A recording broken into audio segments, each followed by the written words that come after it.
Hello Sangha, welcome to day 18. I want to share something that Indra G says, and Indra G is in this photo here. She says that yoga is a practice of subtraction, not addition. So you're not cluttering up your life with your yoga practice. What you're doing is trying to take away the things in your life that separate you from inner stillness, okay? And from inner quietness and inner connectedness and steadiness, okay? So, I don't know what those things in your life are. I certainly know what the things in my life are that separate me from that. But maybe that's worth thinking about over the coming day. So in terms of physically today, we're going to look at Urdhva Dhanurasana, which is the crab or the wheel. We're not going to do it till the end, and don't worry if you just don't want to do it. It's quite a tricky posture and took me many years to bring my body into. So, but we'll do some prep stuff in with the practice, okay? So start lying on your back like we regularly do. And I'll give you some specific things that you can do while you're lying on your back that will help when we come to do Dhanurasana. So start with your hands by your sides, right?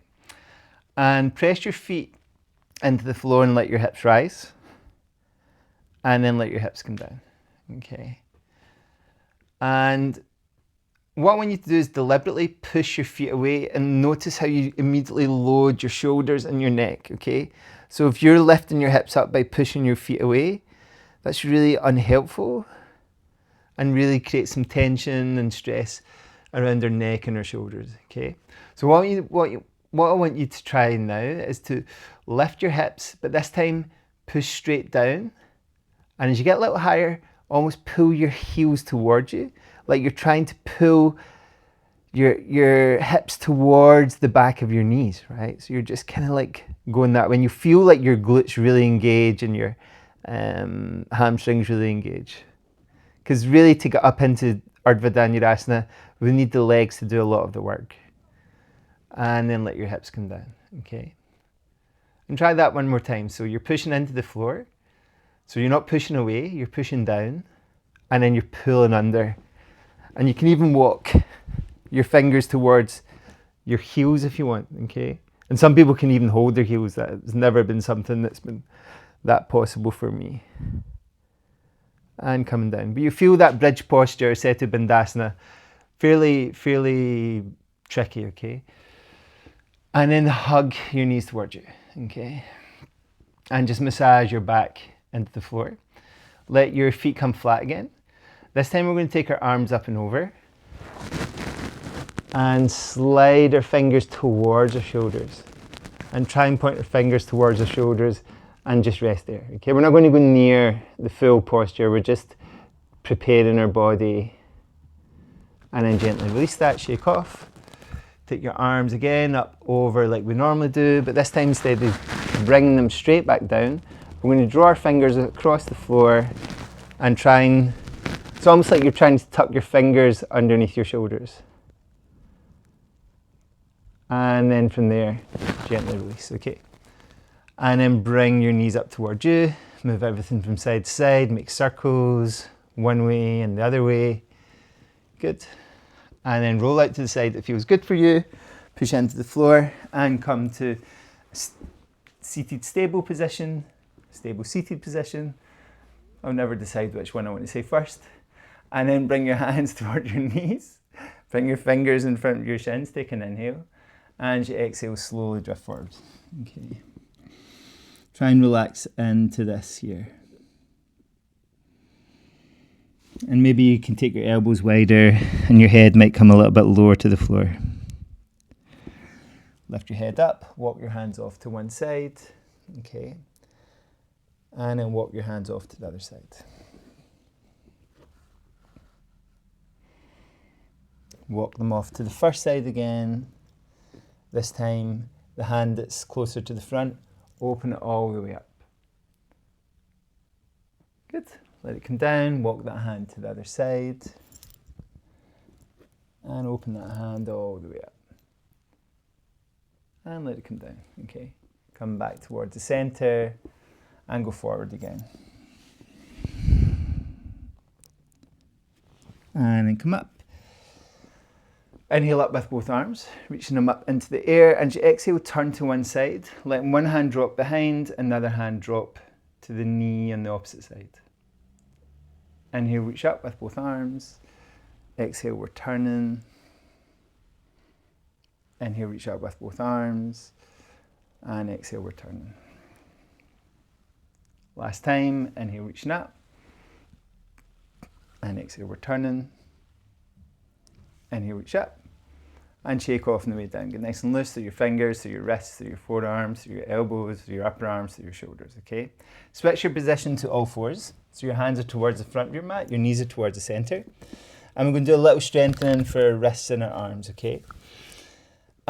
Just so you know that you have the power and the ability to get your hip and heads up off the floor, tuck your toes, let your hips come back towards your heels, and let your heels go back and down, okay?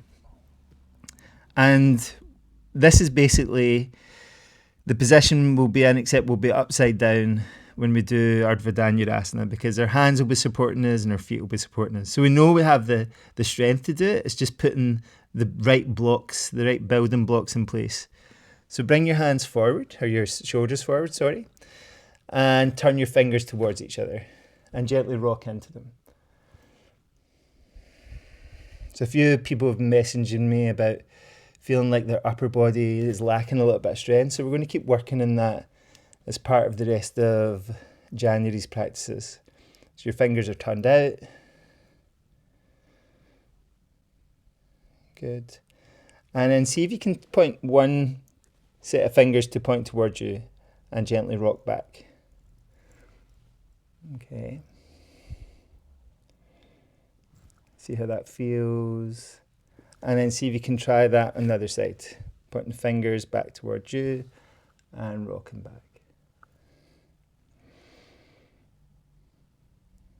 Good. And then both hands forward, okay? Walk your hands back towards your knees and give your wrists a good shake off, okay? Get them nice and loose. Okay, and then clasp both hands together and make one hand do the work as you make a loose fist around it. And keep the other hand relaxed. So you probably use, if you're left-handed, you probably use your left hand first to do the work as you keep the other wrist really relaxed.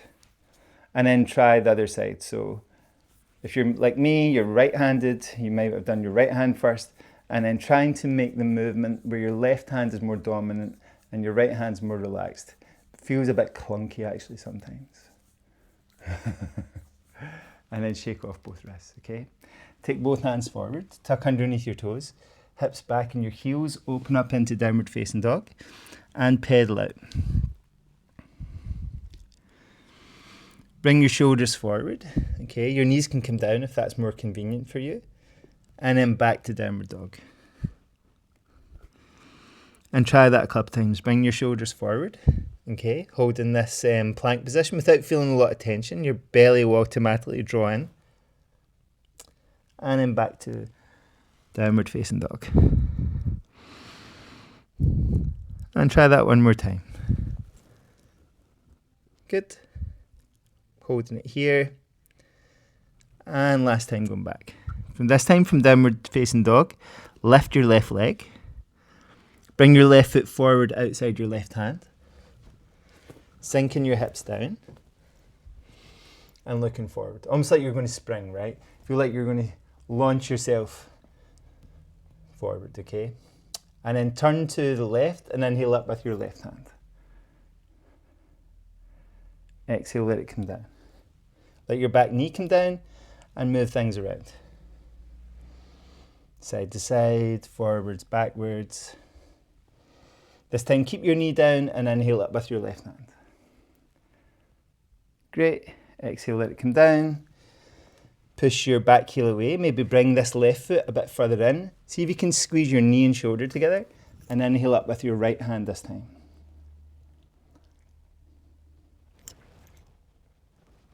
And then let it come down. Last time, turn your toes out, inhale up with your left hand. And exhale, let it come down. Let your back knee come down. Slide your front leg back. Open up both knees together. Touch your big toes together. Hips back in your heels. Elbows rest. Forehead rest. Taking slow breaths in and out here.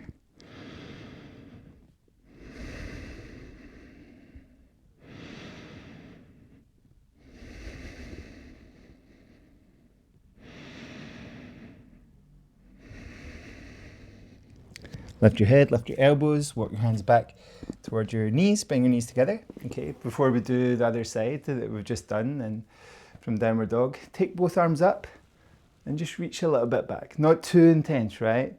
And actually, if you feel any twinges in your lower back, place your hands on your lower back and do it like this. Okay, just sending your hips forward and supporting your back as you make that movement. If it feels okay, reaching back a little bit like this. Okay, good. Trying to get our body in position and prepared for Ardha Dhanurasana. Bring your hands forward again. Tuck underneath your toes. Hips back towards your heels, heels back and down. Pedal out, downward facing dog. See how that feels for you. One side, the other side. And then come up on your toes. Inhale, lift your right leg this time. Bring your shoulders forward, land your right foot outside your right hand. Sinking your hips down. Turn to your right leg. Inhale up with your right hand. And exhale, come down. Okay. Let your back knee come down, move things around. Forwards, backwards. Try and let your movement become a massage like we've spoke about many times. Inhale up with your right hand again. And exhale, let it come down. Bring your right foot a little closer to your right hand, maybe closer to the center of your mat. Push away with your back heel and see if you can turn and reach up with your left hand this time. Let it come down. Turn to your right leg one last time. Inhale up. And exhale down. Let your back knee come down. Slide your front leg back. Open both knees wide, touch your big toes together, hips in your heels, elbows towards the floor, forehead towards the floor. Taking slow breaths in and out here.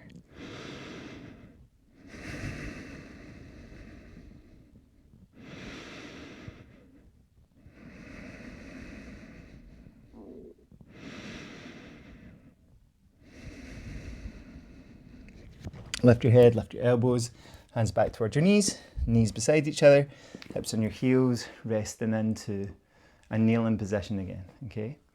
Take your hands forward, tuck underneath your toes, bring your hands back towards your knees, let your knees come up so your toes are tucked under, and see if you can let your knees come down with your toes staying tucked under, resting into this.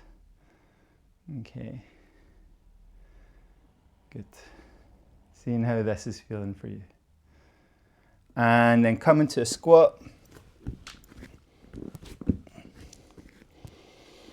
Bring your elbows on your knees from side to side.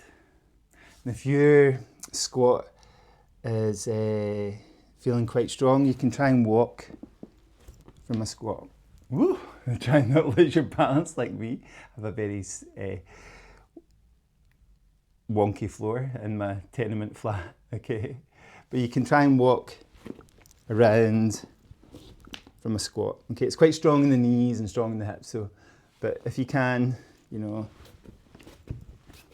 walk into it, it's kind of an interesting thing to try and do. But it's not easy, okay? Okay, bring yourself to sit onto your hips and gently rock from side to side. So you can take a rest now, okay? You can fast forward if you want to, but we're going to give Ardha Dhanurasana a go. And if you've never done it, or it's been years since you did it, or you did it as a kid, don't overthink it, right? Be kid-like about it, okay? But I'll talk you through what I think is helpful to consider when you're trying to bring your body to this position. So bring your feet flat, your hips in towards your heels.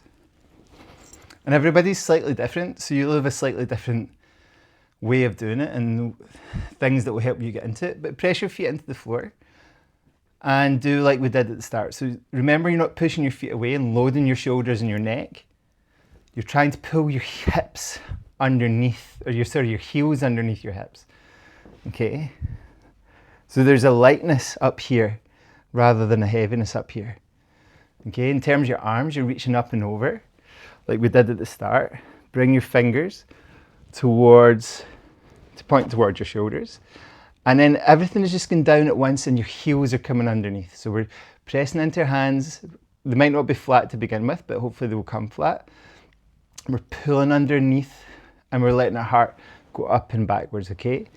So we're not overthinking it.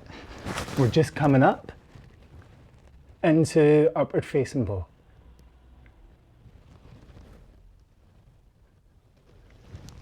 And gently come down if you do manage to get up. If you stay stuck on your head, I was 3 years stuck on my head, so don't worry about that. And then bring your feet up and hug your knees in, okay? This might be a practice you revisit many times. Not that it's important that you ever do an upward facing bow, it's not that important. None of the postures are that important. What's important is that we develop patience with ourselves and a little childlikeness and adventurousness to see how things feel in our body. So make sure you spend plenty of time here, hugging your knees towards your chest in Apanasana. And then gently roll out to the side. It feels good for you. Push into the floor and come to seated position once again.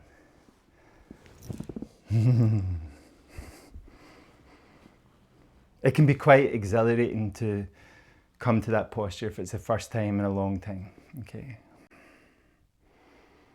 And also, like, physically, you might feel that your breath is a little out of control. You might feel a bit of heat. You might feel a bit sweaty. Try and let all of that go and bring yourself to our seated practice.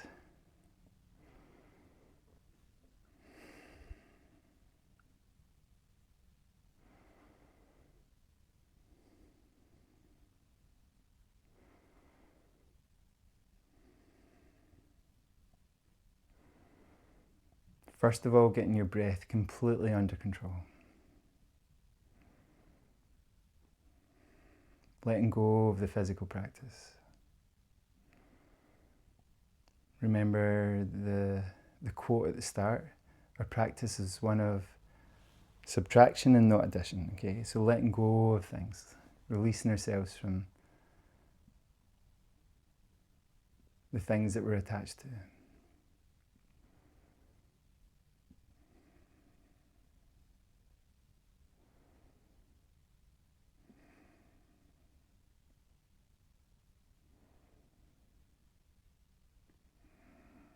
And we can come back to that phrase that we used towards the start of this series of practices, Om Namaha. Om Namaha.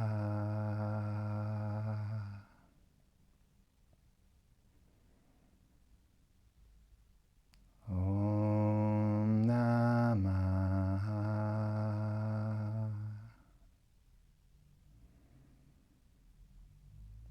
Om Namaha.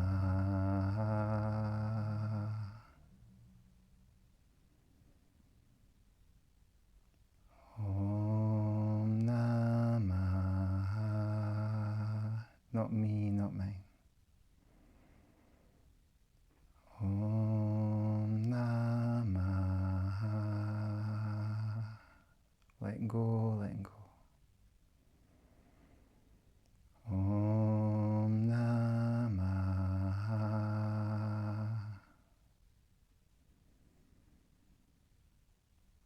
Om Namaha.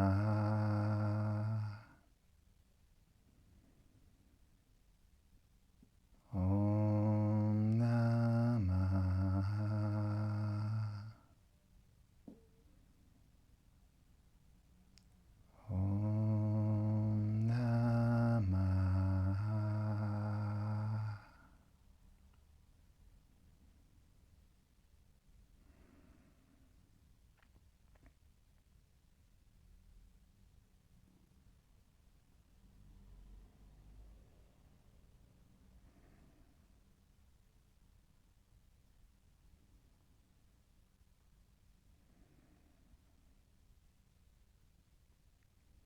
Staying with the stillness just for 2 or 3 more breaths.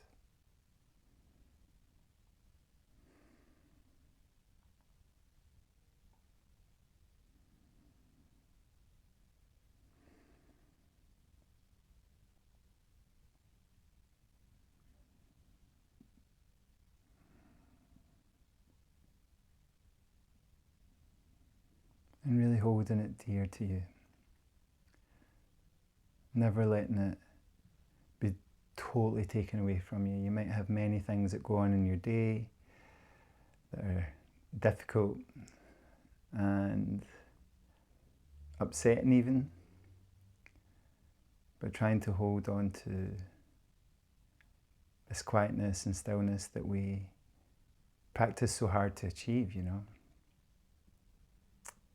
Okay, everybody, connect your fingertips if you want to, the base of your palms if you want to. Om Shanti.